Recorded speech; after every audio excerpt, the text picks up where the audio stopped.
इकडे मुंबई महानगरपालिकेसाठी राष्ट्रवादी काँग्रेसने उमेदवारांची दुसरी यादी सुद्धा जाहीर करून टाकली। या यादीमध्ये 31 उमेदवारांच्या नावावर शिक्कामोर्तब करण्यात आले। जर 26 जानेवारीपर्यंत काँग्रेसकडून कोणताही प्रस्ताव आला नाही तर 26 जानेवारीला शेवटची यादी सुद्धा जाहीर करण्यात येईल असा इशारा राष्ट्रवादी काँग्रेसचे मुंबई अध्यक्ष सचिन अहिर यांनी दिला।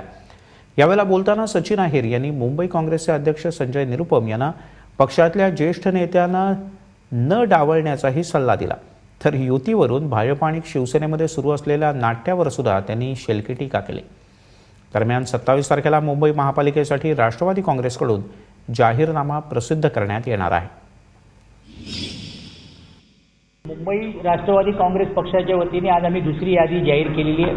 31 लोकांची यादी जाहीर आज झालेली आहे आणि एकूण मिळून 76 लोकांची उमेदवारी आम्ही उमेदवार उभे करण्याचा निर्णय घेतलेला आहे। 26 तारखेला अंतिम यादी तयार होईल आणि 27 तारखेला आमचा जाहीरनामा देखील होईल।